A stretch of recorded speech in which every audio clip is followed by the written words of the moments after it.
Hi, I'm Neil Hunt. I'm the Digital Content Lead for Cable Congress, and I'm here with Barry Cupples, who is the Chief Executive of International Investment for Omnicom. Barry, thanks for joining us. You're welcome, Neil. Firstly, can you tell me a little bit about what you do and your relationship with the cable industry? Obviously, we have a very strong relationship with the cable industry, certainly through the role that I'm deployed in.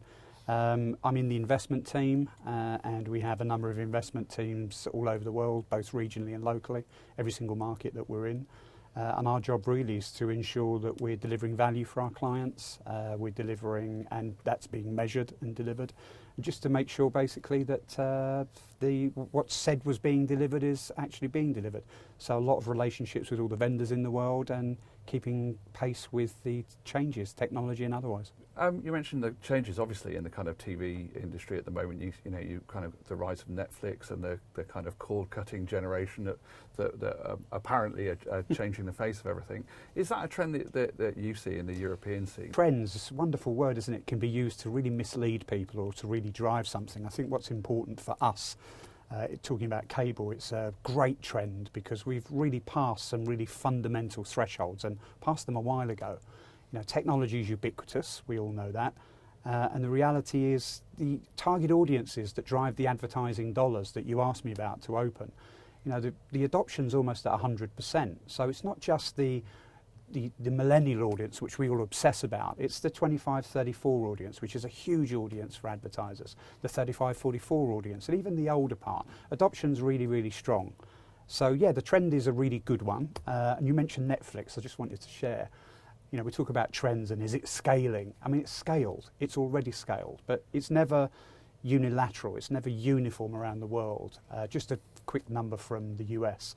I think recently I saw that it was 37% of peak time bandwidth in North America is actually taken by Netflix, which is really interesting when you think about the commercial reality of that.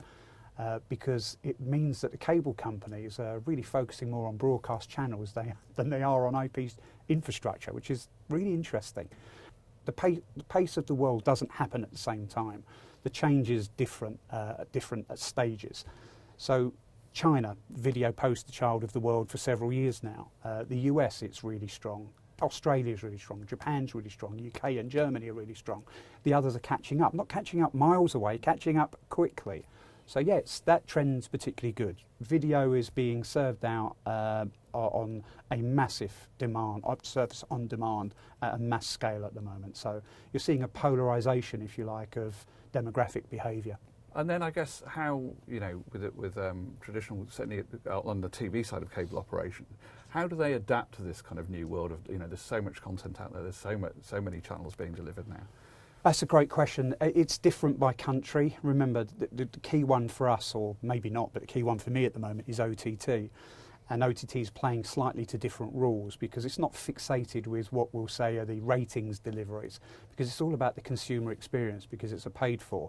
So the answer's somewhere in there, which is actually tied up in one of your other questions, which is in how do they adapt. But I think one of these trends that often gets missed because people talk about scale and what's happening, just think for a second that the tech companies are taking all of the lakes of data that have been out there. We've been hearing big data for several years now, not been able to use it, so it's relatively small data. But now the lakes are really being aggregated and utilised. There's trillions of decisions going on daily, trillions. And the important part for the industry, the cable industry, the OTT industry, and what entertainment's going to become, they're already being planned on a addressable basis and they're being bought programmatically. Now that isn't going to change. So the industry's in a wonderful place because of that, and it's just going to increase.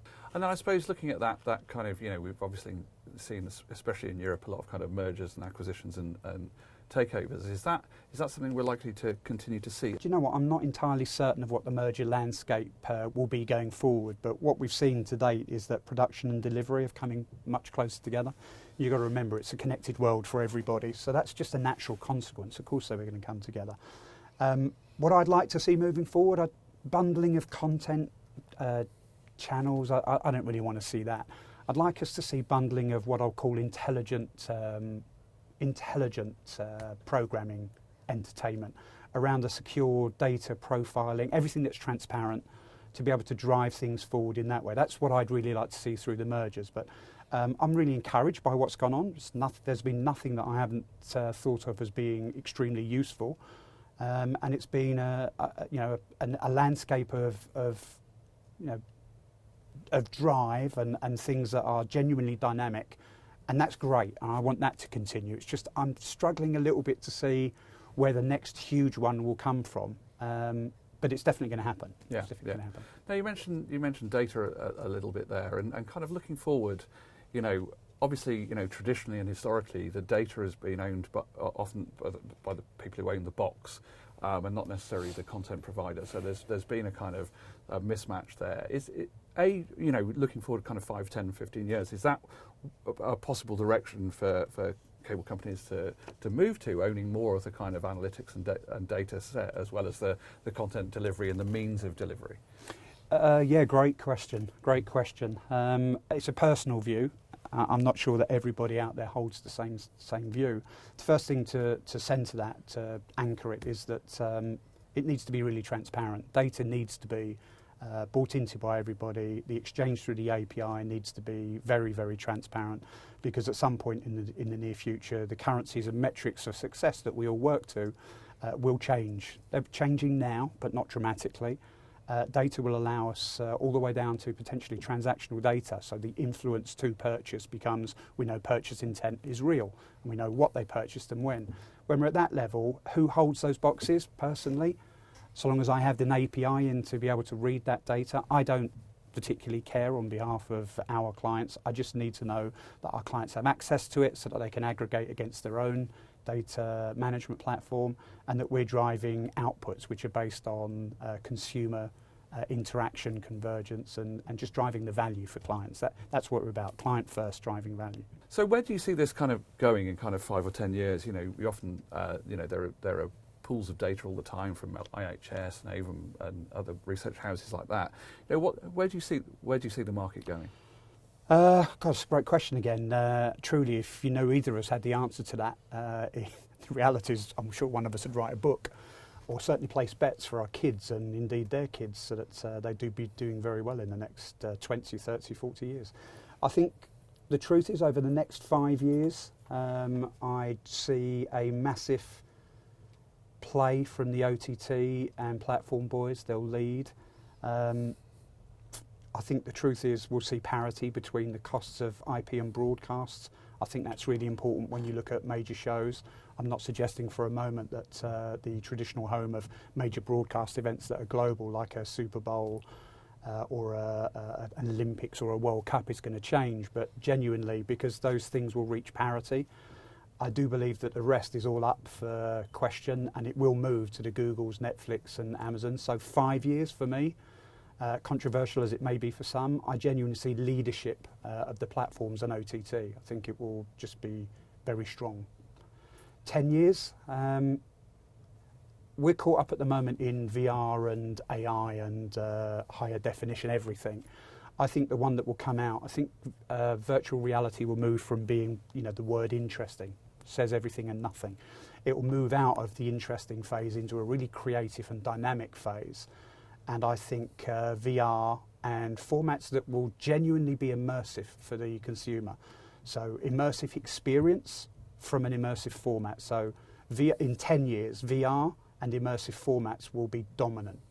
What about the business model around that? I mean, at the moment, obviously you work on the advertising side, so you hope that still be strong and it being data-based, but you're weighing up subscription versus advertising.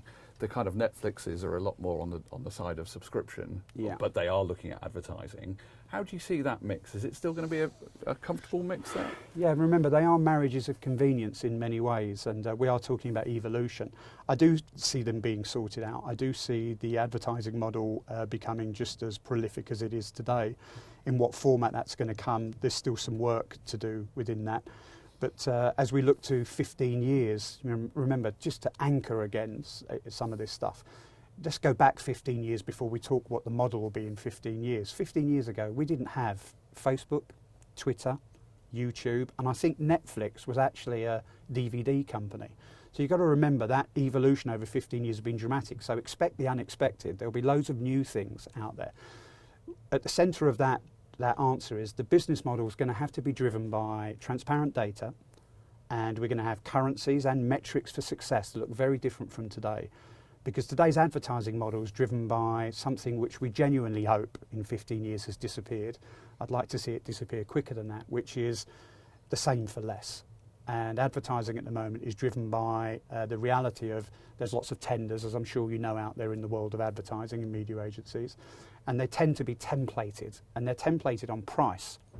So we're talking about a model that won't be templated on price. It'll be templated on experience, data, serving things that people are asking for. And in 15 years' time, things will be very science, if you're sci-fi based. I actually think that people will be demanding their content that serves to them. They may be directing the end. It may be bespoke endings. It may be that personal.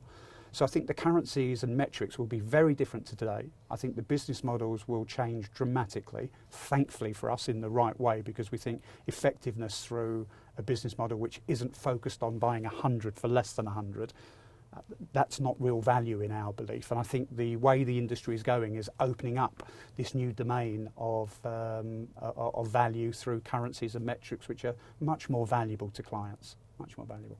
Brilliant. Barry, thanks for your time today. No, thank you. Thank you.